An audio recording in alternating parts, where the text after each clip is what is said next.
All right. What do you want to talk about next? Well, talk about the fact that some of these inventive offenses, these offenses trying to be different, trying to be successful, has hurt some of our studs. Okay. And I think it's made less studs Okay. because these people aren't getting sheer volume anymore. All right. Give me some examples. I want to talk about, you got to talk about the Chiefs. You want to talk about inventive offenses. You want to talk about these offenses that just do a lot of different things, use a lot of different personnel. You got to go with the Chiefs. Andy Reid he's an offensive mastermind who has given so many different looks, but it has led to so many less points for our guys. Okay. Now, I want to look at this real quick. I want to pull up some stats from the Chiefs games for you. Okay. So, well, first of all, you're seeing more of this committee. We've been seeing this trend for years. Right. Isaiah Pacheco, 11 carries in this game. That is a lot of points you're taking away from Clyde Edwards-Helaire. Okay. We knew this coming into the game. What we didn't know coming into this game was Noah Gray, who was a guy I had never heard of going into this game, would end up getting a rushing touchdown. Right. And you talked earlier about those quality looks. Those quality looks are just absolutely king. Well, now you're talking about this guy getting that quality look on the goal line. That was a 1-yard touchdown. Then you go to the receiving. You go with all these looks. Everyone was high on, a lot of people anyway were high on Scantling, Sky Moore, Hardman, Schuster. Everyone was high on somebody in this because we talk about vacated targets. Right. Well, the Chiefs were top 5 in vacated targets last year thanks to mainly to Tyreek Hill. Mm-hmm. So we knew that this was an offense that somebody needed to step up. Well, at least we thought we knew. Well, who thought that Jody Fortson was going to get a 10-yard touchdown that, well, if you look at it, Scantling would have been fantasy relevant. Schuster would have been fantasy relevant. Even Sky Moore somewhat would have been fantasy relevant. All of them would have been over double digits if they had caught that 8-point play in our settings. Mm-hmm. That is an 8-point play. Right. So I'll take it one step further. So as an Austin Eckler owner, watching that Xander Horvath out of what school did he go to? I don't even know. Hey Joe, what school did Xander Horvath go to? What college? Purdue. Purdue. So yeah, so you have a guy like Xander Horvath that plays for the Chargers that has poached 2 touchdowns from Austin Eckler. So I hear you. So let's talk a little bit about the good and the bad because we're going to try to tackle this issue from both sides of the field. So I'll take the good. You argue the bad. Okay? All right. So my argument, let Joe get his business taken care of here. My argument is, while in the short term it hurts, in the long run it's actually good because it's good for team morale. You know, you see these guys get these touchdowns and whatnot. It keeps the team up. A team that's playing higher, playing faster, and whatnot is going to typically play better. Just an opinion. It also makes it so the offense isn't as predictable, which is huge. You don't want to have a stale offense. So I see what you're saying. I guess the flip side for that would be, okay, I see that, but I want to make sure that offense is unpredictable because I want to make sure my stud's not getting just absolutely pounded. Let's say I got a guy that's gonna probably get the ball with. Let's use Marshawn Lynch, right? We knew what they were gonna do when they got the ball, unless it's Pete Carroll in the Super Bowl, right? It becomes predictable, so those points end up getting harder and harder to get because the defenses can scheme for that, right? When coaches are watching film, they're looking for patterns, they're looking for tendencies. So by creating an offense that's a little bit more unpredictable, that makes it tougher to do. So that may open up other opportunity. There's no doubt in the short term it hurts. Yeah. No doubt. But, you think a few years ago, wasn't it the Indianapolis Colts that had more onside kicks than any other team? So it was always in the opponent's head, always in their head, right? Mm-hmm. Something like that starts to mess with your opponents. Like they never really want to sell out on anything because you got to be prepared for everything. So that's my argument for it. I see where you're coming at. These touchdowns to Xander Horvath. How many fantasy owners did that help? None. Right? Mm-hmm. How many did it hurt? Everybody that had Austin Eckler or any of those other Chargers that could have gotten those touchdowns. I guarantee if you look at Yahoo, you would see that he's a guy who's 99% rostered, if not 100% rostered. So that hurt a lot of people. Yeah. But let me just run through some names here. These are all guys that were being talked about for fantasy. Okay. Kelsey, Valdez-Scantling, Juju Smith-Schuster, Sky Moore, Clyde Edwards-Helaire, and you're not even talking about McCall Hardman when you say that. So Right. you're 5 to 6 guys that are all could be fantasy relevant. That is a lot of variety there, Mm-hmm. but instead they went to Noah Gray and Fortson. Okay. So yeah, I understand you got to keep things moving. You got to keep these pieces so that you can have a more inventive offense. But they had a lot of guys to make an inventive offense there, and they didn't use them. Right. So I understand from Andy Reid's perspective, he is successful because nobody knows what Andy Reid's going to do on any given day. That is why he is as successful as he is. Well, then need you say any more? But I'm just saying, I understand why he's doing it, but it sucks for us being fantasy owners because, yeah, that was a Right. great day for Clyde Edwards-Helaire, but he could have got that 1-yard rushing touchdown and been an even bigger day. Right, but when I look at a team like Kansas City, or even a team like the Chargers, because I use Xander Horvath as an example, Yeah. you want to be careful with how many shares of those guys you own anyway, because there are already so many mouths to feed, right? So, Yeah. I mean, as a Juju Smith-Schuster owner, because he's a guy that we both have him, I mean, we're not seeing these big games because the ball's getting spread out so much anyway. Like Right. you want that one focal person, which is why Yeah. Clyde Edwards-Helaire is a good one to have. Travis Kelce Yeah. is a good one to have. But as far as the wide receivers go, I mean, who knows? Any given Right. day, any one of those guys could have a big game. With that already being the case, Right. then you shouldn't be counting on it anyway. But you're making my point right there. Okay. You're making my point because I talked to you in this offseason about how all these vacated targets, I talked to you about it on the Chiefs, I talked to you about it on the Packers, I talked to you about it on the Bills. Mm-hmm. And we were all looking at wide receivers. Everyone was looking at wide receivers because everyone wanted a lot of people thought at least that if I find the right Packers wide receiver, if I find the right Chiefs wide receiver, if I find that one, if I find that one Bills wide receiver, Mm-hmm. then I could be looking at a championship winning player. And there was those people. We saw Gabriel Davis get taken, what, the 4th or 5th rounds? In a couple different leagues, Yeah. And everyone was like, I can get that one. Right. Well, what we are seeing 4 weeks into the season, a quarter way into this season, or at least this fantasy season, if you're counting the championship, what we're seeing is there's not the one. Right. Now, maybe with the Bills, that's because these guys are banged up and no one's established himself. But are we seeing a league where there's not going to be the one on these teams unless that player is a transcendent talent? Yeah, so I mean, obviously, using the Chiefs, Tyreek Hill is that guy. But looking at those teams, though, we're not talking gadgety. Mecole Hardman's been around. Juju Smith-Schuster's been around. Sky Moore's a rookie, but I mean, he was drafted as a wide receiver. We're not talking the Noah Grays these are guys that we know. Some of these guys are better established than others. But yeah, we all want to find that one guy. It doesn't necessarily mean that they're gadgety. It just means that Patrick Mahomes has to be a better quarterback, has to spread the ball. As far as finding the one in Green Bay, we haven't found him yet, but I got a feeling that's about to change. I'm a huge Romeo Doubs fan. I was singing his praises in the preseason. So You were? I actually made some videos on here. So if you go out to the first few episodes of the channel, I actually talk about Romeo Doubs, and this was prior to the draft even taking place. Was he going to be the number one right out of the gate? No.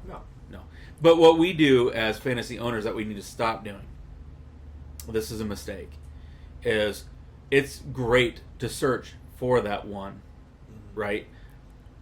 But we need to stop overpaying for a prospect. A sleeper's only a sleeper if you get him late in the draft. Right. You if you're drafting your sleeper in the 4th round, you're doing something wrong. Right? Yeah. It's not a sleeper. So overspending on those sleepers to find the one, right? That's one of the cardinal sins in fantasy drafts. Right. And then the other problem that we have with that is we tend to hold on to those guys too long because we don't want to admit that we're wrong. Right. That's like we talked about earlier. When is the time to say, this guy's a bust? And honestly, there's one guy that we play fantasy football with that I talk about almost every single week on this channel because he's done so many different crazy things, and sometimes it works and sometimes it doesn't, is Adam. So Adam is the first one to admit, hey, I got this wrong, and I'm going to rectify this ASAP. And if you remember, he made John really angry one year. So Adam was ahead of the curve. We've talked about this. He was ahead of the curve in the zero RB strategy. I know exactly what you're going to say. You already know the story because it's like legendary in our fantasy leagues. So this was back several years ago. You'll figure this out by the names that we mentioned. So he drafted Ray Rice and CJ Spiller in rounds 1 and 2 in a league that we were in. Ray Rice should have been a gimme, should have been a layup, but obviously, we're not going to get into that. But CJ Spiller had actually played really, really well for Buffalo the year before. Yeah. And he drafted Ray Rice and CJ Spiller rounds 1 and 2. Now, Ray Rice was playing poorly. He had one of those nagging injuries that was kind of weighing him down and making it so he wasn't playing so well. And I remember Adam called around and proposed trades to try to trade both of them, even though he knew the stock was low, because at that point his philosophy was, I'm done with these guys. The writing's on the wall. I can't sell them high, but I might as well see what I can get, because something is better than what I'm going to pick up off of free agency or the waiver wire. So he had no takers. He ends up dropping Ray Rice and CJ Spiller, his number 1 and number 2 overall picks, his first and second round picks. He drops those guys, goes out, picks up players off of free agency, and streams his running back position the rest of the year, turned his season around. Yeah. I mean, and I remember there was people in the league that were legit angry, like threatening to quit because he dropped his first and second round picks. Who does that? Who drops their first and second round picks? Well, I'll tell you who does it. I'll tell you right now, a person who does it is a person who is able to swallow their pride and say, I messed up. Yeah. And I'm going to fix this, because even I've messed up. This has hurt my chances to win the championship. But in our league, we pay out weekly high scores. Yeah. And even if you got a 500 record late, because we play in such competitive leagues, we play with guys who know what they're doing and gals who know what they're doing. Adam does things that always leave people scratching his head. He was the first one to do a true zero RB strategy in our leagues, right? But when you go back and you analyze some of those choices, like at the time it seemed wrong. Turned out he was right. So one of the cardinal sins that we do as fantasy drafters is we tend to elevate our sleepers into legendary status before they've even seen the field, right? We overdraft sleepers. Pay too much for them. Okay? If we don't do that, we're not having this conversation. Okay? Yeah. We're not looking for the one. We're just making smart choices. Now, in our case, because we've had these conversations, we had logic behind what we were doing, so at least it was thought out. We're not just willy-nilly, hey, we're going to do this. We went through the numbers, hey, this is what this quarterback tends to do. Yeah. This is what this quarterback has done in the past. This is the guy that we feel like is best suited to be that guy. But we didn't overspend. Yeah. It hasn't worked out. But we didn't start taking those guys until the 7th round or later. We're not the guys that took Gabriel Davis in the 4th round. Yeah. Okay. But I also have, like I already said earlier in the chat, in part 1 or part 2, I actually dropped Travis Etienne already. Yeah. If you've made a mistake, why would you sit there and let it be worse? It's like getting an infection and not getting some antibiotics or cleaning the wound, right? Don't let it get worse. Mm-hmm. Get rid of it. Right. Move on. And that's what Adam does so well. But what's interesting is I think there's less sleepers now than there's ever been. Because, right. And here's my argument for this. Okay. This has destroyed sleepers. The fact that there's so many podcasts, there's so many magazines, there's so much of this research now. I think, at least in the leagues we play in, they are more competitive than they've ever been. There's not as many of these sleepers anymore because everyone, this guy's not a sleeper, everyone's looking at the same research. Everyone knows that this guy's going to be successful. There's no more you drafting Allen Robinson's in the 9th round the year he absolutely blows up and Arian dominates Foster in the 9th round, yeah. Rob Gronkowski, you did it with him too. There's less of these guys because there's so much more exposure that has helped people that used to not see as much of the stuff and sleep on these guys are now turning into these guys that know every player's name. Right. So information is king. We established that earlier Absolutely tonight, right? is. So information is king. But I'm going to play devil's advocate to what you just said. I'm going to say that's a blessing as much as it is a curse for two reasons. Number one, not all leagues are like ours. Yeah. Not all leagues have a fish tank full of sharks, Mm-hmm. right, who know these players. There's a lot of family leagues that aren't like that. There's a lot of people out there doing it for fun that aren't like that. I still play in a couple leagues where I'm pretty sure nobody knows what they're doing, right? Julio Jones, first overall pick a couple of years ago. You know which league I'm talking about. We were both like, okay. Yeah. You know, sure, I got the number 2 pick. Don't mind if I do. Yeah.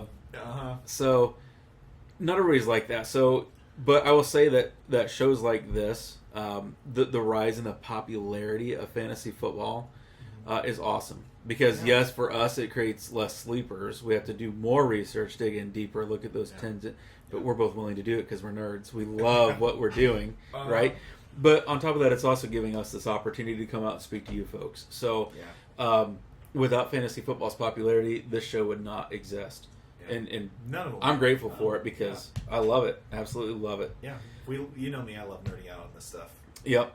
But, the other thing that Dave and I talked about in the Fireside chat is, all the committees at running back. We're seeing more of a committee approach at wide receiver. There's more talent. There's so much talent coming up. Oh, yeah. And Joe and I had a conversation. It wasn't recorded. It was, kind of off screen and whatnot about these kids that are coming out of college have played their position for so long and know the position. And that's why we have some of these quarterbacks like Justin Herbert that can come straight out of college and play well at the pro level. We got the Jamar Chases, the Justin Jeffersons. And more colleges are going to a pro-style offense. Right. How many teams are running the option offense now? Yeah. There is so many of these pro-style offenses. These guys are getting more exposure early on. They are getting more opportunity to walk on and be good, and to be good for a long time. Right. I mean, how many teams would you have said 10 years ago, Tyler Boyd is the number 3 wide receiver here? Oh, it never would have happened. He'd have been number 1 on any team back then. You know me. I have loved him since he was at Pitt. When he came into the league, I thought he was going to be a stud. And I still think he could be. Mm-hmm. I still think he's a supremely talented wide receiver. But when you get on a team of Jamar Chase and T. Higgins, it kind of sucks. Kind of buries you on the depth chart. Yeah, it buries a good wide receiver. So, yeah, I agree with you. There is more talent out there than there ever was. And we're seeing we're seeing more colleges go to more of a pro scheme, but we're also seeing the pros becoming, I don't want to say more like the college, kind of like they're melding together. Yeah. Because these coaches, because if you look back, we've had the Steve McNairs, we've had the Warren Moons, we've had the Steve Youngs, we've had the quarterbacks in the past that can run. Michael Vick was kind of that bridge between them, but now you see these college quarterbacks, and then they come into the pros like Kyler Murray, Lamar Jackson, Jalen Hurts. You can think of a few more names in there, but you see these guys, and they're coming in, and these pro offenses are figuring out how to use them. I remember when Lamar Jackson got taken by Baltimore, and I was not sold. I was like, dude, he's a great college quarterback, but he's going to be like Tim Tebow. I was going to say he's going to be like Tim Tebow. He's great at what he did in college, but his game doesn't translate to the pros. Yeah, it does. It does, because the pros, the great coaches in the league, the great ones, can look at what they have and say, this is how I'm going to make it work. Yeah. This is how I'm going to maximize that talent. Right. They don't try to force these round pegs into square holes. Yeah. Right? They round the hole. Right. They make it a good fit. You talking about them melding together, and it's like you talked about earlier. They got to be more inventive. They got to change the way they play the game. And when these offenses or these defenses are getting better, these guys are getting bigger, faster. They're getting more equipped to stop these offenses. Right. Now that's why you see these college coaches coming in and having this success, because they're bringing a completely new perspective.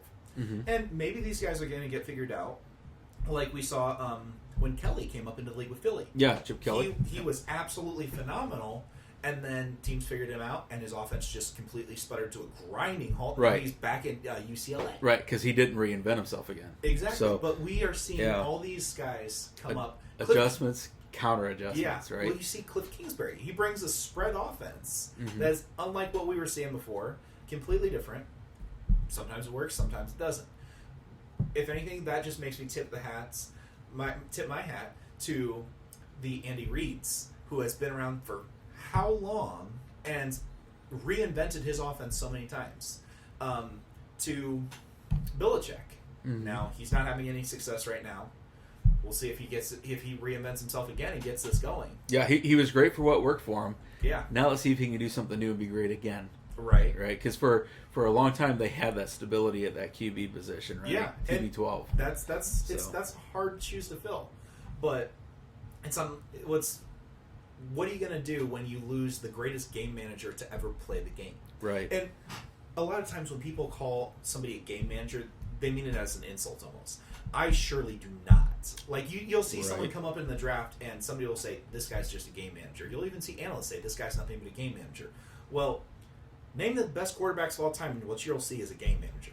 Tom Brady, Joe Montana, Peyton Manning, none of them were the most talented quarterback at their time, but they were the best game manager. They knew the game. They were the smartest players on the field. Best at the pre-snap adjustments. Yep. Didn't make the big mistakes. Could read the defense, protect the ball. Those were the winningest quarterbacks, the most successful quarterbacks. Bradshaw. These are the championship quarterbacks were just game managers. Well, those game managers made their coaches very successful and win a lot of rings because you don't have to worry about my offense throwing interceptions, turning over the ball. You don't have to worry about my offense sputtering 3 and out and having my defense get gassed, because you can focus on these more particulars when you are not on your heels. Well, and it's interesting because, you talk about these guys being game managers and we just automatically assume like Alex Smith, right? Yeah. So, but no, not necessarily, because you have Peyton Manning throwing for 5,000 yards. Wasn't the most physically gifted and talented player on the field. Right. Drew Brees throwing for 5,000 yards was not the physical specimen. No. Tom Brady, not the physical specimen, right? But what do these guys do? Super smart, know how to read a defense, know how to adjust their offense, know how to find the open receiver, and because of that, they were able to get a lot of yards, right? Yeah.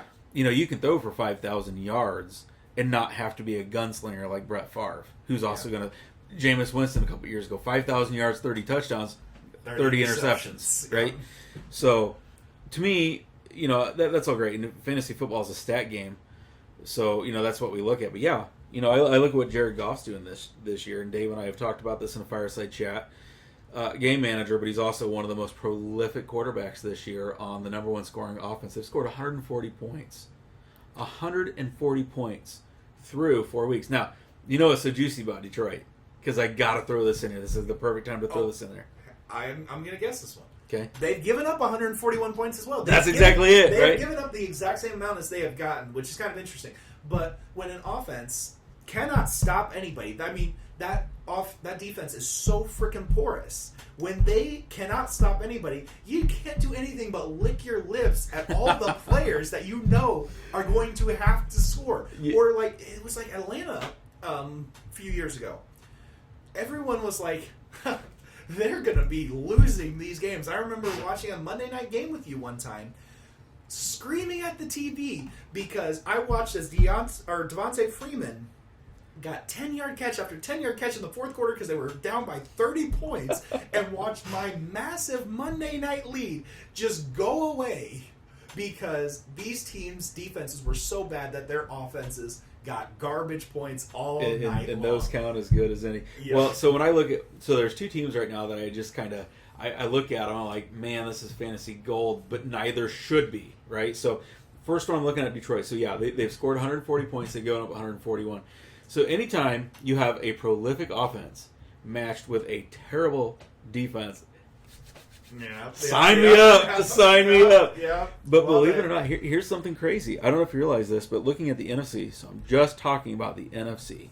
Mm-hmm. Okay, Detroit has scored the most points at 140. Philadelphia Eagles have scored the second most at 115. There's only one other team that's already scored more than 100 points this year in the NFC. Okay, let me see.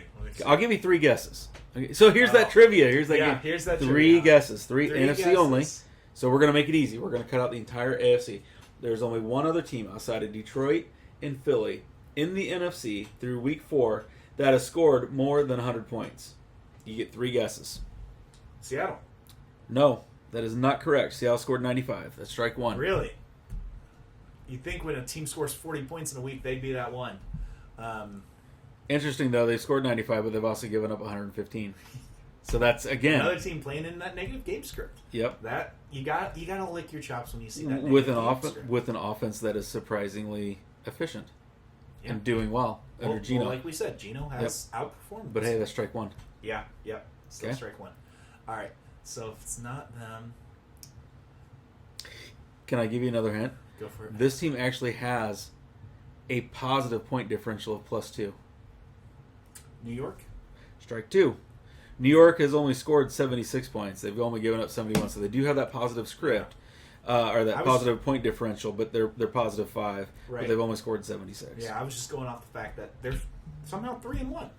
How is that team 3-1? That's awesome. I still can't figure out how the Bears are 2-2, but That's a good point. Bears. All right, so you get one more guess, Okay. and let's do this. Let's make this super juicy. If you get this right, the next time we get together to watch football, I'll buy the pizza. Oh, I'll do anything for pizza. Okay, so I'll pop for the pizza if you get this right. Otherwise, you have to buy. So this is the whole knowledge thing. You've already, and I've given you 3 chances. So, Yeah. Yep. So there's no excuse here. This is going to be an interesting one.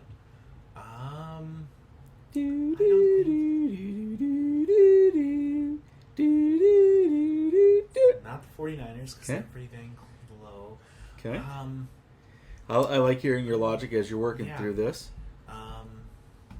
Packers had that game where they came out and just absolutely sucked. I'm going to say the Vikings. I knew you were going to guess the Vikings. Strike 3. The Atlanta Falcons. Would you have guessed that they have the third highest scoring offense? I would not. I knew they had they had actually put up some points, but surprising that number of points. But so the Falcons are 2-2. They have scored 103 points and given up 101. No thanks to Kyle Pitts. Yeah, I don't know where he's disappeared to. But, you look at that's another offense, kind of like with Geno Smith at the helm at Seattle. You don't expect Marcus Mariota to be steering that helm. But look what they're doing. That's impressive. It is. So, but the question is that team a playoff team with Marcus Mariota? Oh, I don't think so. I don't think so. See, I mean, you're talking about a rebuilding team here, going with Marcus Mariota. This team needs to be looking bigger. But here's the issue with the NFC South, right? We had high hopes for the NFC South, but here's the issue. You have the Falcons and the Tampa Bay Buccaneers tied for first at 2-2. Like, if the Chicago Bears were in the NFC South, they'd be tied for first. I mean, and I think we can all agree. I think the Tampa Bay Buccaneers are going to be much better, but they were without Mike Evans. They were because he got into a fight one game. Yeah. They were without Chris Godwin. They were without Julio Jones. Mm-hmm. They're missing some weapons. Yeah, they've had a lot of injuries offensive line. Yeah, players that we don't think about. We don't think about Jensen making a big difference, but he's a great center and he makes a difference. I love talking offensive lines. Akeem Hicks, a guy I know you love because the way he uses his hands is just absolutely legendary. Yep. What's he got? Torn Achilles now, is it? Yeah, he's out for the season. Yeah, he's out for season. Yep. So they have had those injuries besides the ones that we think about, and besides the suspension. They've had injuries that make a big difference. Plus the fact that they played the Packers, had a hard-fought game, and technical issues, I know, on that 2-point conversion, all that controversy. But they made mistakes, and stuff happens. So this is the counter-argument, though, because I purposely brought up the Atlanta Falcons to talk about what you were just talking about, right? So with the Atlanta Falcons, I would say really through the first 4 weeks, the only real relevant fantasy football player that they have who's going to fade because he's on the IR now is Cordell Patterson. You were joking around, okay, no thanks to Kyle Pitts. Drake London's had some good games. He has. He was actually one I was looking at. And he is actually extremely close to Yahoo's prediction of where he was going to rank in this season. Like, they were very close with him. So tell me, this is the exact opposite. We're not talking about a team with a load of weapons like what Kansas City has, but they've scored 103 points. They lead the NFC South. Now, they have the third most, and I want to put this in perspective because we can say, okay, well, that's fine, but nobody in the NFC South is scoring a lot of points. they have the third most points in the NFC, not just the NFC South. Yeah. So do I think these creative offenses are hurting? Yeah, to some degree. But I also think that if the Atlanta Falcons continue down the road that they're going down, where it was all based around the one guy, Cordero Patterson, the defenses would adjust rather quickly. That's true. And we would see, even without him getting hurt, I think we would have seen that production at some point decline, because that's a very predictable offense. It's worked so far, but we're only 4 weeks in. My question to you is, do you think we need to be looking more at the overall talent of the player? Because we're looking at all these players saying opportunity, opportunity, opportunity, but we are seeing Nick Chubb is outperforming his average draft position by quite a bit in most sense. Right. Like I saw, I believe it was Fantasy Pros, which is one of my favorites. I think they're I use good. Fantasy Pros too. I believe they had him as running back 14 on their list. But we're seeing he's one of the most, if not the most talented running back in the league. And we were very justified in saying a guy with Kareem Hunt that is missing his quarterback for 11 weeks is going to suffer setbacks this season. Mm-hmm. And yet he's blowing it out of the water. So should we start looking at that? Yes, but I didn't agree with Fantasy Pros. I saw the same thing you did. I didn't agree with them because, for me, so when I'm looking at the running game, obviously you want to at least have a competent quarterback, right? Yeah. Otherwise, you're running into 8-man stack boxes. Look at what Najee Harris has had to go into so far this year. All right, but having said that, there is a huge difference between the offensive line that Cleveland can boast and the offensive line that the Pittsburgh Steelers boast. So having Jacoby Brissett there, he has talent. Yeah. He wouldn't still be in the NFL. As a Colts fan, I would have liked to see more of that talent, right? But he's competent enough. I'm just going to be honest. I'm going to switch gears here. I'm just going to be honest. I am so mind blown this year by the quarterback performances. Yeah. Guys like Jared Goff. Yeah. Geno Smith. Jacoby Brissett. If you want to throw Marcus Mariota in there just because the team is doing well, okay. I won't argue with you. Just absolutely mind blown by some of these quarterback performances that I would like to tell you I saw coming. Now, to some degree, we had this conversation. We had to agree to disagree because we were talking trades. Right. I did say I was higher on Jared Goff than most this year because of the weapons. You know, one of my cliches that I always go to, you can't be high on the weapons without being high on the quarterback. And I have preached that. You said that about Matt Ryan years ago. You've said that about so many quarterbacks. Right. You know, because, years ago, people were like, oh, we can't wait to draft Roddy White. We want to draft Julio Jones. Hey, let's not forget they had a pretty good tight end there. That you look at Tony Gonzalez as the tight end. You looked at running backs that could come out of the backfield. It was like, oh, we're going to draft all these players. I'm like, okay, well, you got all these players that you want to draft fairly early for their positional rankings, but now you got Matty Ice as QB, I don't know, let's say QB 20. That doesn't make any sense. Yeah. Because if you're saying that these guys are going to be that good, the quarterback's going to have to be good.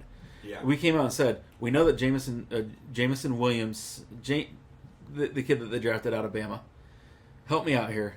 Jameson Williams. Go down to the comment section. Let me know how wrong I am for not knowing that name. I know the name, guys. I just can't spit it out. It's getting late. But he hasn't even played yet.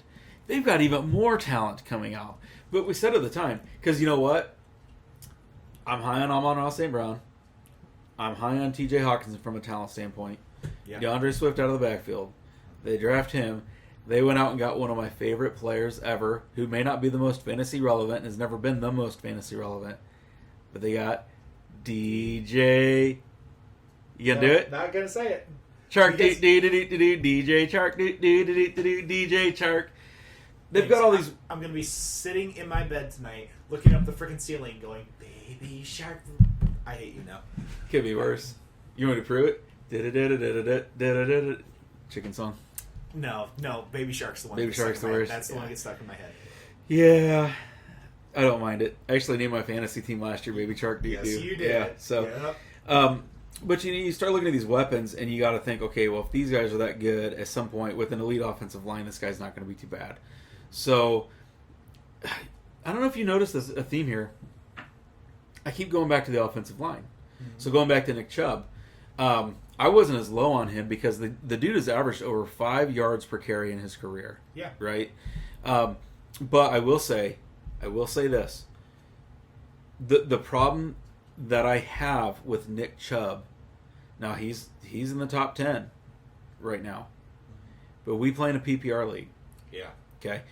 In a standard league, I'll just flat out say this. As far as pure talent, being just a pure running back, there is nobody in the league that I think is a better pure running back. Okay? Yeah, I'd agree with I that. don't even think that's a bold statement. I don't either. Okay? But opportunity, right? We talk about opportunity. At some point, he's going to have to start catching some balls out of the backfield or catching more touchdowns. We've got a small sample size so far. Yeah. Kevin Stefanski seems to know that he's the most talented guy, and that's not a knock on Kareem Hunt, because if you put Kareem Hunt on many other teams, but half the league he's their starting running back. right, Jacoby Brissett has played well. There's no doubt, right? But at the same time, it's good coaching too. Yeah. That's good coaching. They're protecting him. You put Kareem Hunt in the backfield, and you open up the possibility for more passing. Yeah. Right? But if Chubb is back there, you know who benefits the most from Nick Chubb being in the backfield is Amari Cooper. Yeah. Because now there's legit question about what they're not going to pass the ball. They're going to run. They got Chubb out there.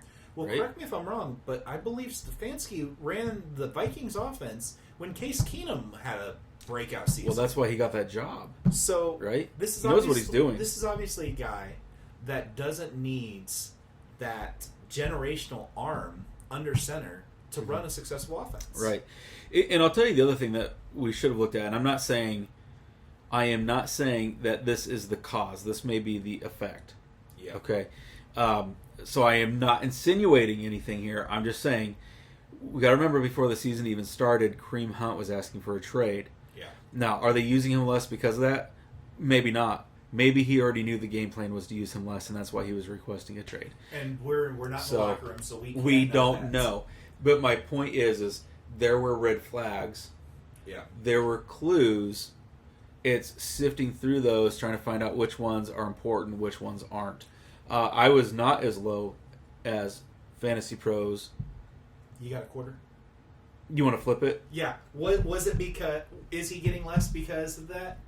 If we say this guy's requesting a trade, some of us are going to say, I'm higher on him because maybe he'll get a trade to a team where he'll get more usage. And we had that conversation. Yeah, and some of us will be lower on him because maybe he's doing that because he's getting less usage. Well, the thing is you can have... I was having this conversation with a guy at work the other day.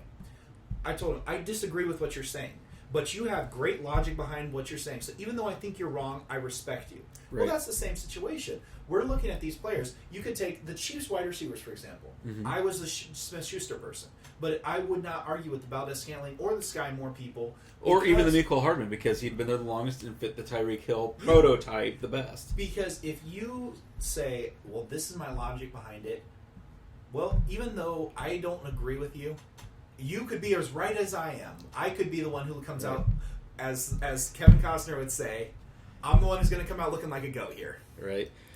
So, it's so funny because another thing that Jordan and I have talked about is we do a lot of mock drafts. We do a lot of mock drafts with other players. Yeah. One of the things that cracks me up when I'm doing my draft prep prior to the season is these people that get downright angry and upset if you don't agree with one of their predictions. It's just a prediction.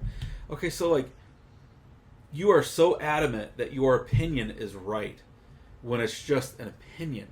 Yeah. There's nothing to back it up yet at this point. No. It's an educated guess, and if it's based upon logic, that's great. But I got another logical one for you too, right?